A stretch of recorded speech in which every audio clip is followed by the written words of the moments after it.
Okay, I'll have a booming voice here. Um, so I've got a kind of a lot of information to cover and not much time. I'll do my best to get through it. Hopefully we can have some time for some questions later. Can I change the slide now? Video? Okay.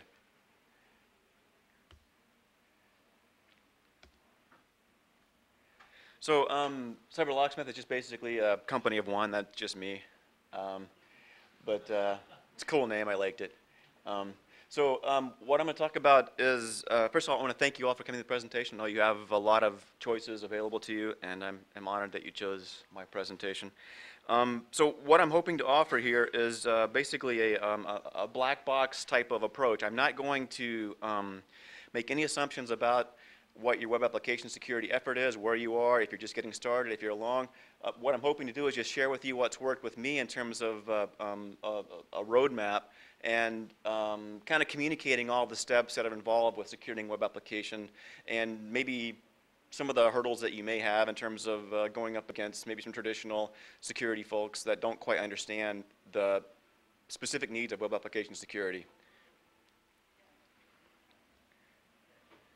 So why a roadmap? You're going to hear me use the word proactively manage expectations over and over again, and it certainly applies to security. But in speaking with other colleagues doing other business development, other work, they say proactively managing expectations totally applies to every single profession. You may think manage expectations is all you need, but you don't want to manage expectations after the fact. What I'm trying to impress upon you is that if you understand your roadmap, you can communicate effectively the steps wherever you are in the whole process. You can communicate much better what you need to do to secure the web application. So what you don't want to do is you don't want to be blindsided by anything. You don't want to be caught off guard. You want to proactively communicate everything you need to do up front. And that's what I'm trying to share with you to the best of your ability. Hopefully you can take this presentation and muck with it, build it, change it around, whatever it takes for you to communicate better what needs to be done in your web application security effort. You're going to find that sometimes you feel like you're a long way from home with web application security because you're going to be fighting some turf battles. But just hang in there. Hopefully I can give you some help here. So I got a couple of slides just to get out of the way first before we get into the actual presentation. So I'm offering at this point that web application security is still very much in its infancy. We may agree to disagree as to how much of an infancy we are in, but I think it's kind of still getting started. I have an operations security background. I've done traditional pen tests. And I will tell you that sometimes your traditional operations security guys don't quite understand the risk associated with web application security. So you're going to have to spend a lot of time educating people. And you may have to educate the same person more than once. So that's just the way it is. Many companies are actually wrestling with who takes web application security ownership because it is so new.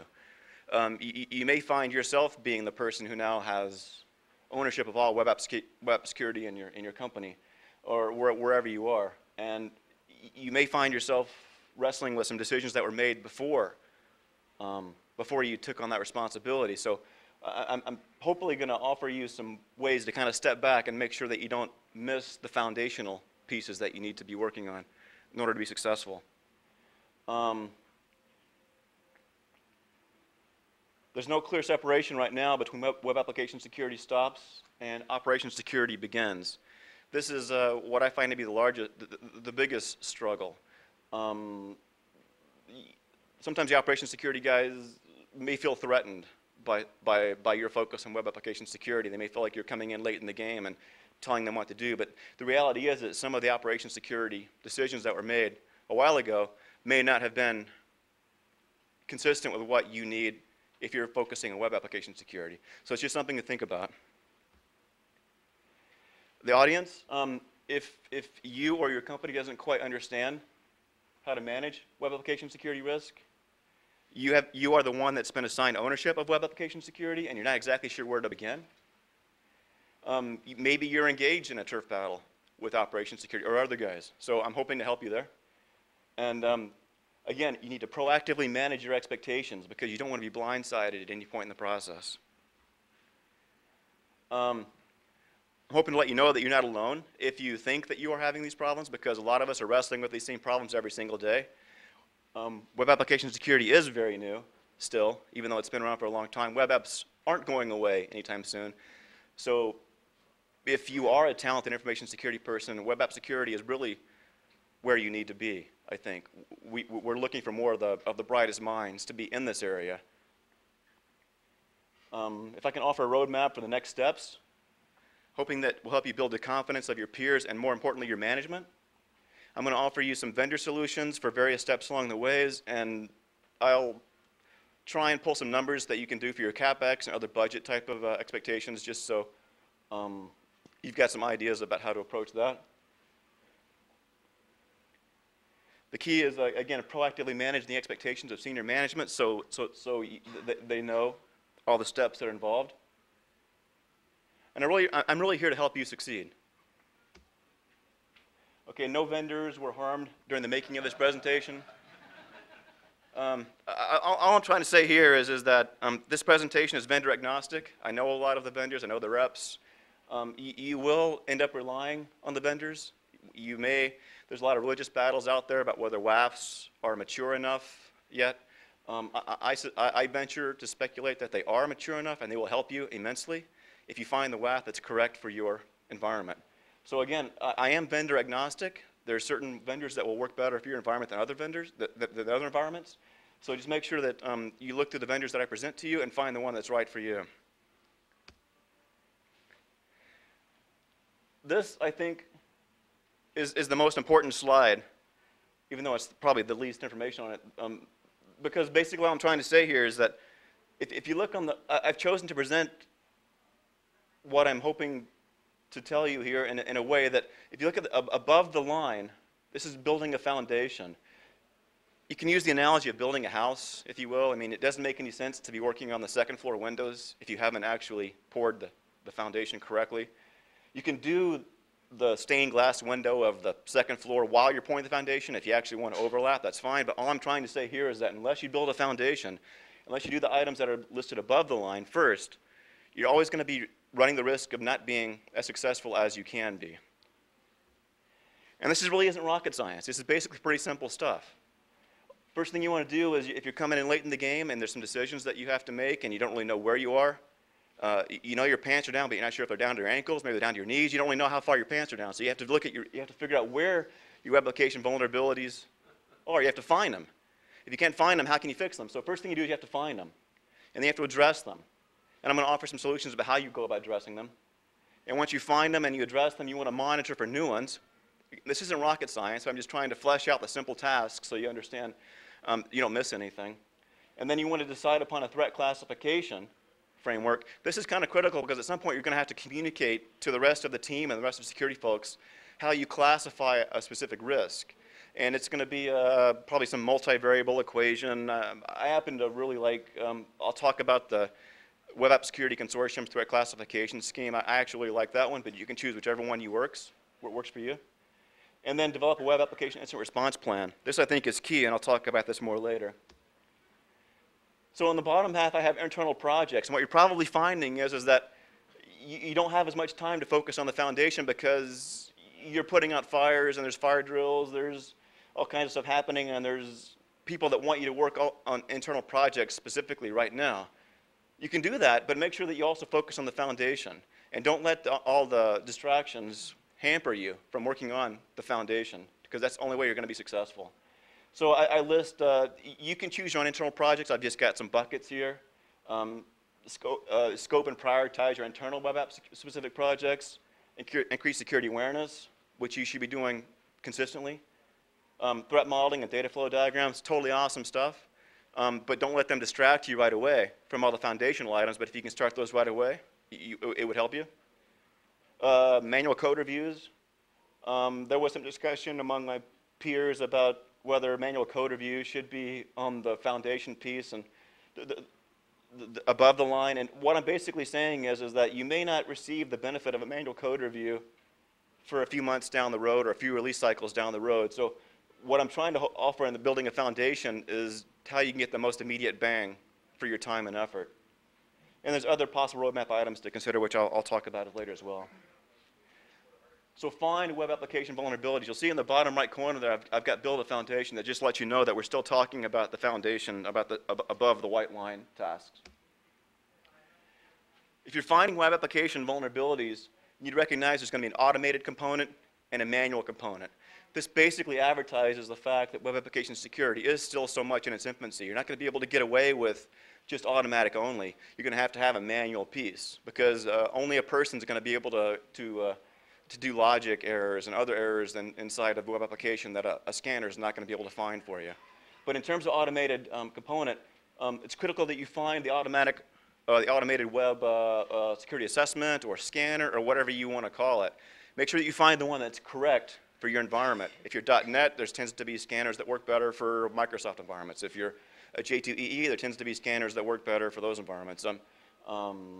There's even some SaaS offerings as well coming into the market, and you also have White Hat and some other SaaS offerings. Make sure you're addressing all internet-facing web applications. This is huge. You may have a community site that's soliciting customers, and they can go through there, and you're not addressing that, but if someone hacks the community site, maybe they can do a phishing attack on your users, or maybe they can scrape email addresses off of the community site. So make sure that you understand all your total internet exposure. Every custom web app that you have, you need to make sure that you're addressing all of your internet exposure through all of your web apps, not just your production web app, maybe some legacy web apps as well too. So your solution needs to include and address all of your internet exposure. Deploy a static source code analysis tool, and we'll talk about the vendors available there, because that'll allow for some visibility into the actual changes that need to be made into the source code. I mentioned briefly about the manual component, but you just can't get around the fact that the manual component it's something you're going to have to deal with. Either you're going to be looking at the assessment tool, and you're going to be vetting it and looking for false positives. The last thing you want to do is have the assessment tool spit out all of these pages and pages of vulnerabilities to your developers, and they're going to lose respect for you if you have so many false positives. You have to make sure that you vet that correctly, and that you prioritize what you ask them to do. So there's going to be a manual component to all of this. And whoever's doing the manual assessment piece needs to understand the application functions and the logic and how the application flows.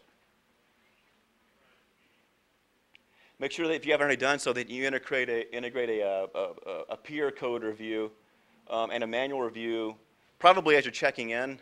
Usually most companies already have this, but if you're checking in code, make sure that a peer reviews it. These are all basically manual components that you can add to the assessment process.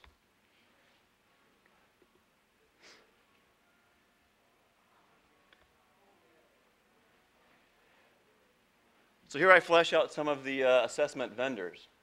AppScan used to be what we call Watchfire. Now I think IBM has them as Rational AppScan. Core Impact has a product called Core Security. Hailstorm has Sensic. NTO Objectives has, Sensic has Hailstorm. NTO Objectives has NTO Spider. WebInspect, you probably all remember it as Spy Dynamics, but now that's under HP. And we have White Hat Sentinel, which is the SaaS offering that maybe you're most familiar with. Static source code analysis vendors, there's a handful out there: Fortify, Ounce, and Veracode. I believe at least two of those three I saw in the vendor section downstairs. I'm hoping this slide actually adds the most value to you, because this is something that in talking to my colleagues and my peers, we tried to flesh out what expectations should be in terms of a bake-off. If you are baking off assessment tools, you'll see 30 days pretty much standard for any bake-off.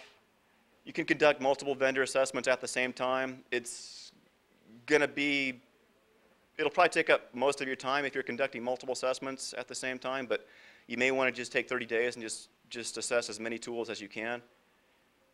Once you define a tool that works for you, 0 to 4 weeks to deploy the tool. If you need to, if you're concerned about CapEx for capital expenditure, if you're trying to manage expectations for on the budget side of things, throw $25,000 to $50,000 in there if you're looking for a vendor solution.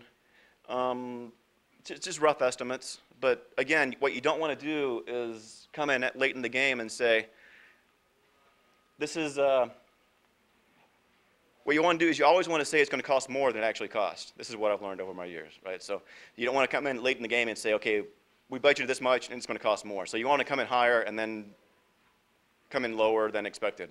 So you never want to give them a number that's too low. The static source code analysis piece, this is actually pricey if you're looking for a vendor solution. 30 days to evaluate each of the vendors. Deploying these tools can get kind of tricky. 3 to 6 weeks, I think, is a conservative estimate. And I'm offering here in the last bullet that you really need to think about who's going to be managing the source code analysis tool. Historically, I've managed expectations here by saying that you really need one person almost dedicated to the source code analysis piece. So you need to budget at least for an FTE or pull someone off of something else as well, aside from the cost of the tool itself. And so 1,000 to 3,000 per developer. These tools can get really expensive. It just depends on how many of the different pieces of the tool that you end up buying. Okay, we're into addressing the vulnerabilities now. Absolutely, the most important piece here is to block the immediate exposure as fast as you can. Once you find something, you need to block it as fast as you can.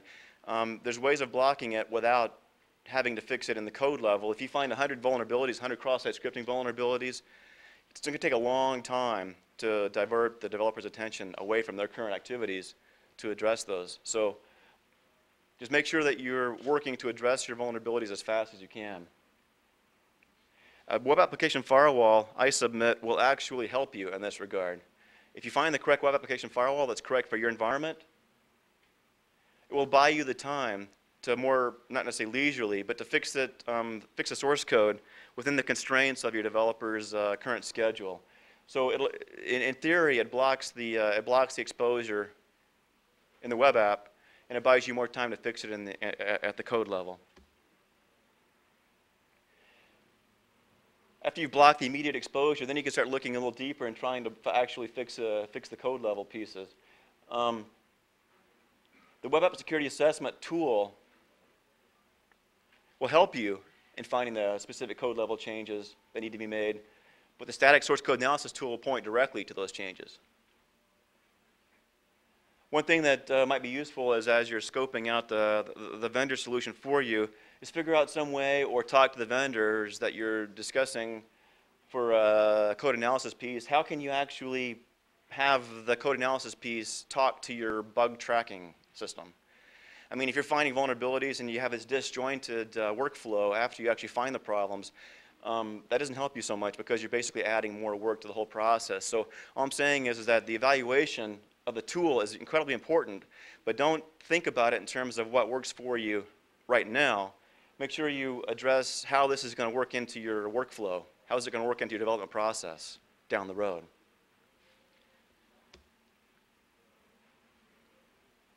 I didn't know there were so many web application firewall vendors until I started looking at this, but there's a heck of a lot out there. I think what this does is it kind of advertises the importance that web application security is actually getting now. We have Breach offering WebDefend, Mod Security, which is open source. Support's offered by Breach. And I believe they even have some appliances now. You'll need to talk to the Breach people more about that downstairs. Imperva has SecureSphere. F5 and Citrix both have web app firewall components as modules on the load balancer. If you're an F5 or Citrix shop, maybe that makes sense for you. Barracuda has a web application controller. I believe they're based out of Canada. We have Denial, Beware, Binary Sec. If I'm not mistaken, these are European companies, and so much more known in the European market. And Cisco, I believe, purchased a company, and they have Cisco Ace. Fortify does have what they call real-time analysis. I think it was formerly called Fortify Defender. So it's not really a web app firewall, it's kind of a hybrid, but it may be something that you want to talk to Fortify about if it makes sense for you as well. Again, on the CapEx piece, you'll see 30 days to evaluate, 4 to 8 weeks to deploy. The web application firewall you can expect to require some ongoing fine tuning. So it's something that you're going to devote a lot of time to. If you're the one managing it, then you're going to be devoting a lot of time to fine tuning it. It's going to reveal a lot of vulnerabilities. It's going to reveal a lot of visibility into the web application traffic. So it's going to be hugely important to you. But there's going to be a lot of gotchas. We have an expression where I'm at now. We call it an HSM, which is a holy shit moment. So you want to avoid these holy shit moments, but they're definitely going to happen. So web application firewall is going to actually help you get visibility into the web application traffic, so you can be better versed for those. The CapEx for the web app firewall, it's pretty much a function of how many data centers you have, whether you want to go out of line initially, whether you want redundancy right away. What I've typically found is it's really hard to deploy in line right away. The network guys are a little squeamish about putting another variable in front of everything, so you may find that going out of line initially makes the most sense for you. It'll allow you more time to build a business case for the web app firewall as well. So initial budget maybe 75 to 100K, but it depends on how many data centers that you have. If you've got data centers in Europe or other parts of the country or multiple in the States, then you need to make sure that you have exposure into each one of those data centers that's feeding the web app, so that could actually add to the cost. But I think it definitely does make sense to deploy out of line unless your confidence with a tool is high enough at another location. So, oh yeah, and this one bit me. So make sure that if you're deploying your web app firewall in a colo or a headless environment, that you start thinking about some kind of a remote console, because if you're using the management interface in a colo environment, and you fat finger a change in the configuration or you do something, then it's going to ruin your day, because then you're not going to have access to it. So this is basic networking stuff, but I wanted to remind you anyway that make sure if you have a KVM or any kind of remote KVM or a Digi or a console, a serial console server, that you ask the operations guys before you deploy, so you address that as well. Figure out how you're going to have to plug the web app firewall into your remote management architecture.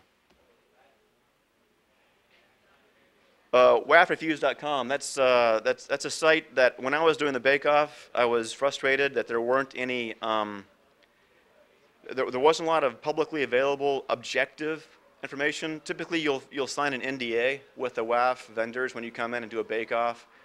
So there's some reticence afterwards to kind of talk about any details of your Bakeoff. But I started this site mostly out of frustration. If you go to WAFreviews.com, it'll basically just do a DNS redirect over to a Google app that I put together. And what I'm hoping to do is I'm hoping to solicit anyone that has any feedback. If you have a Bakeoff, just email to submit at WAFreviews.com. And I'll post it there. If you sanitize it, that's fine, or just email it in a way that you want to share, because I'm basically trying to offer a venue or a community-based site where we can all go and learn more about some of the pros and cons about WAF reviews. It's been up now for a couple months, and the silence has been kind of deafening. So if you guys really want to participate and share what you find during your WAF review process, by all means, please use this site. Okay, we're still in the foundation piece, but now we're detecting the compromise attempts. I submit that deploying a web app firewall is going to be an excellent means for detecting compromise attempts. Okay, what is this web app firewall people keep talking about? Well, it's kind of a strange thing to describe, though. People get mostly confused about the word firewall and a web app firewall. It looks at web app or layer 7 in the OSI model, looks at web app layer 7 data, and it acts upon it. Okay, so that helps. Okay, it's similar to a layer 4 firewall, but you know, it's not really a firewall. Even though it's called a firewall, it's not really a firewall. I submit that it's more like a gateway in the sense that it acts on the data, not in a protocol translation of the way that a gateway typically does, but it acts on the gateway more than a traditional firewall, So whenever I think about this, you'll see in the listservs, people start, there's religious battles about web app firewalls, and people say, well, it actually makes more sense as a gateway. And it's not really a gateway either. So what is it? Well, I like to call it a web application risk mitigation device, or a worm, because it's not really a firewall. It's more like a smoke screen or a worm. So I'm not sure if that'll stick, but hopefully that sticks. Wonder if I should trademark that. Anyway, so this is a diagram that I found. I can't remember where I found this, but it's helped me explain at a high level where a web app firewall fits into your architecture. Basically, if you'll see the internet cloud there, and a traditional network firewall, and your web server, think of the web app firewall basically sitting between your typical perimeter security and where the web server is. At a high level, that's kind of where you need to be thinking about it. It gets a little more complicated than that, but that's basically at a high level. This is an awesome graphic. I don't remember where I found this, but it must have been a long time ago. I've used this a number of times to help express and communicate that traditional network security is not concerned about layer 7. You may offer, I've heard the argument that, okay, well, why do we need a web app firewall when we have Snort? Snort's great for commercial off-the-shelf tools and known daemons, commercial daemons. What we're talking about here is web application, custom web application code. You're going to have a web application that's only yours, and it's not going to be, there's going to be code that's only in your web application. So you need to have something looking up at layer 7. I encourage you, I don't know where I found this, I'm not sure if I can encourage you to use it, but in a roundabout way I kind of do encourage you to use it wherever you have a need for communicating the traditional OSI model and how network security and perimeter defenses affect web application security or layer 7 security. Absolutely the best web app firewall use cases I've found. I have to give credit to Ivan, the mod security author. He's kind of a legend, living legend. So Ivan, if you're out there, thank you. But these are basically use cases that you can have for a web firewall. The web intrusion detection and prevention. Just the detection piece is huge, because you'll find that everyone says they know what's going on at layer 7, but they really don't know, because no one's actually looked at it. It flies right through your perimeter defenses. It flies right through your network firewall. No one's taken the time to look at actually how the users are using the site or what the layer 7 traffic looks like. So a continuous security assessment, because the web app firewall is on 24/7. Virtual or just-in-time patching. This is something which can't be overlooked, because if you find the vulnerabilities through the assessment process, you need to block them as soon as you can. And this buys you time from actually patching the code later, but in theory, it blocks the exposure to the internet. And you'll find some really clever guys saying, well, I can get around the web app firewall blocking, blah, blah, blah. But those are a handful of guys. So if you can block 98 or 99% of the attackers out there, then it's going to make you sleep much better at night, I assure you. HTTP traffic logging and monitoring, network building block, and then web app hardening. So I wouldn't encourage you to use the web app firewall to actually harden your app. You want to harden your app at the code layer, but it actually does, in a roundabout way, actually harden the app. It just buys you time from fixing things at the code level. Okay, so deploy a WAF. You cannot protect what you cannot see. This is huge. How can you protect web application traffic if you're not looking at it? You don't even know what it is. How can you protect it if you haven't taken the time to figure out what the traffic is? So I can't emphasize enough that it's almost impossible to protect what you cannot see. I got this from another colleague. What you'll see is the bouncer. He's at the front of the web security door. Knock, knock, knock. It's a hacker. I'm on to you now. You can't get in. And then he turns around, and there he is already behind him, because he just didn't see it. He wasn't looking. He was just invisible to him. And I submit that most of traditional perimeter defenses are invisible to web application security threats and risks. This is awesome. XKCD, if you go to his site, he's got awesome comics. I give him credit for this one. So, hi, it's your son's school. We're having some trouble. Oh dear, did you break something? Well, in a way. Did you really did you really name your son Robert Drop Table Students? Oh yeah, it's little Bobby Tables we call him. Well, they just lost all of their this year's data, so that's awesome. That's a little engineering humor. You will need greater visibility in application layer traffic. This is usually the piece that the traditional operations security folks do not understand. You will hear from traditional operations security guys that like I said, we have an IDS, we have an IPS, we have all this stuff. We're blocking everything already. Why do we need what you have? And you have to explain to them. The roadmap will actually help you. If you can get buy-in for the roadmap, take your own roadmap. Take this one and use it to make your own roadmap. Someone once told me that it wasn't a roadmap in the sense it didn't have Gantt charts, it didn't have timelines. Well, that's fine. So it doesn't have that. But I'm basically offering a task-specific roadmap. So take this and do whatever you need just to communicate to your senior management that these are the steps we're going to have to. If we're serious about web application security, if we're a web app security, if we're a web app company, we have to be focused more on this, then use this to kind of convey that message. The WAF should monitor and detect application anomalies and compromise attempts. I actually included, I'll talk about this a bit in the web app incident response plan, but in my WAF Bakeoff, or in the WAF Bakeoffs I've been, the most recent one, I made sure that the Bakeoff included as a decision criteria whether the WAF would give me enough visibility into the traffic to be able to flesh out what a web application specific incident was. If it doesn't tell you, if it doesn't give you that forensic ability, then I submit that maybe it's not the correct tool for you. So make sure that the tool offers you the visibility so you can actually build an incident response plan on web app security.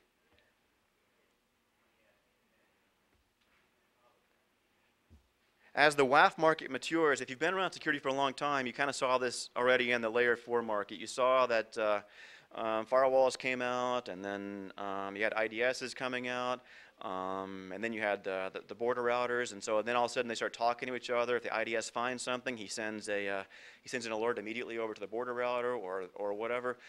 So what you found in the layer 4 market, in the typical perimeter defenses, you found that as that market matured, all the devices started talking to each other.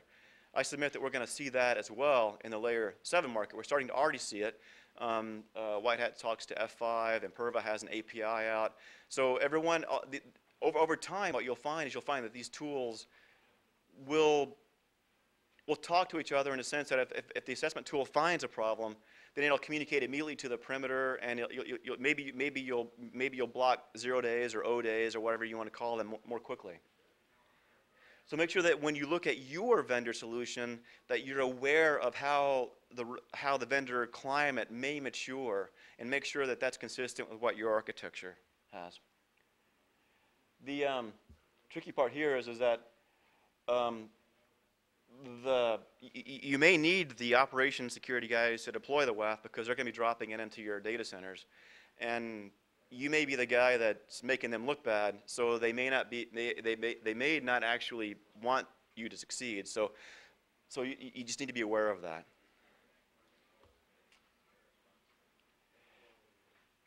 The threat classification framework. This is actually pretty huge as well too, because you're going to be asked, someone's going to say, we found this particular problem. Is this serious or not? And so what you'll have to do is you'll have to kind of thought through how you're going to be gauging or doing some kind of triage, or how you're actually going to be scoring them.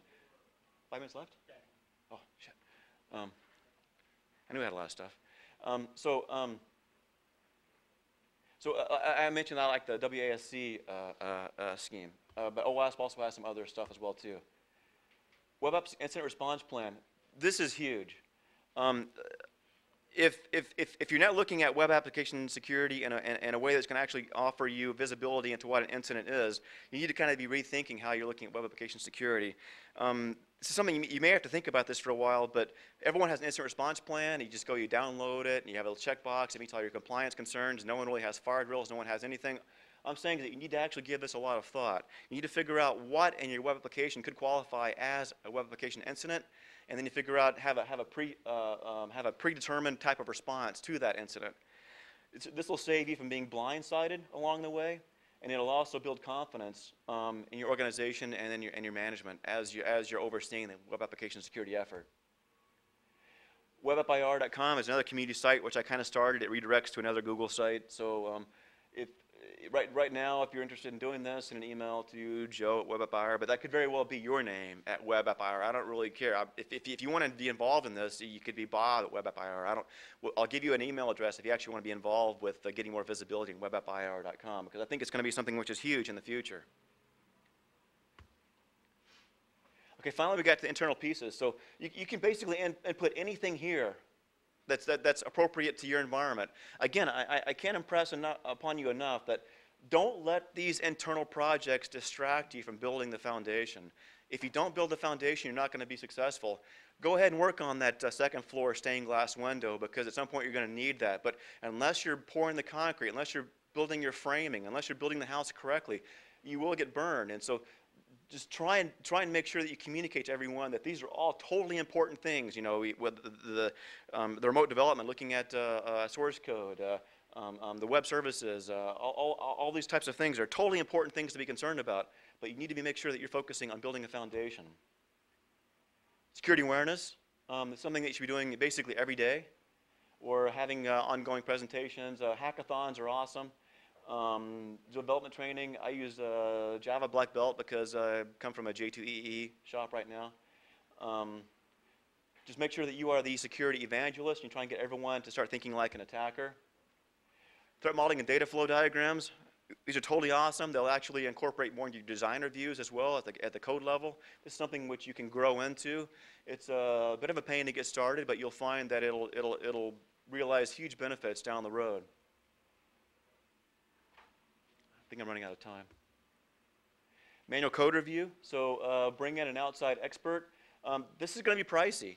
So if CapEx is a concern, it might be something that you can push out a while you're building your foundation. If the presentation tier of your web app talks to the database side directly, which is generally, I think, a bad thing. You want to have the web app layer talk to the database side, and maybe the presentation tier just hand off to the web app layer. But this may be more of a concern for you, but you want to flesh out the code which is internet facing, and you want to try and prioritize presentation tier to app tier, and then maybe database tier.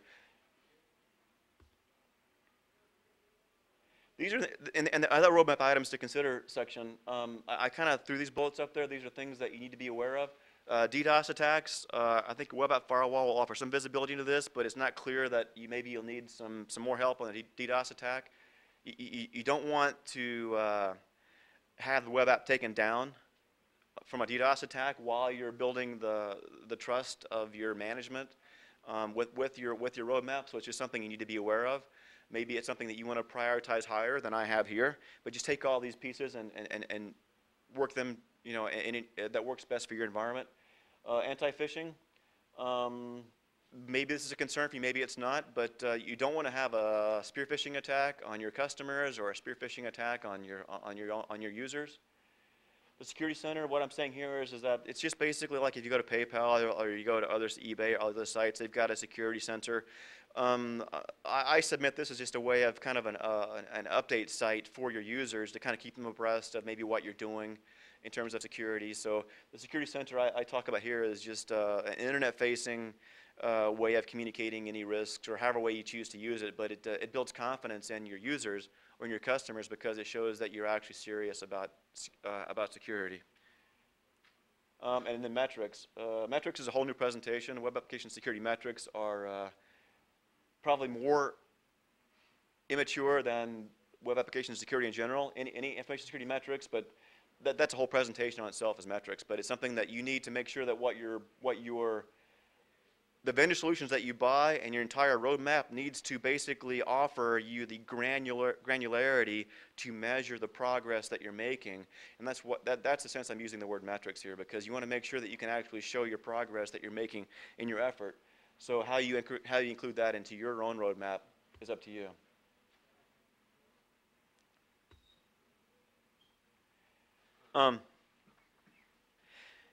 As information security professionals, we're all basically required to adapt to the current threats.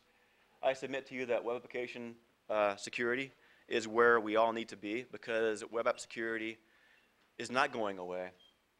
If you're new to web app security, that's fine. There's still time. It's not something you'd be concerned about. Just go to Owasp site, start building some peer, building some network. You will be good at it. You will be an expert at it in due time. Just please don't hold on to the way things were in the past. Don't be an information security dinosaur. You have to adapt to the current threat environment. And so that's me. So if you have any, I'm going to post this presentation up to webappsecroadmap.com, so you can go download it, use it freely, adapt it to your needs. Just make sure that you're using it to communicate more effectively to your peers and to your management the steps that are important. Any questions? Email me, let me know, and I can do my best to either turn you on to some people that can help you, or I can help you as well. So I think that's it. Do we have questions? Time for questions?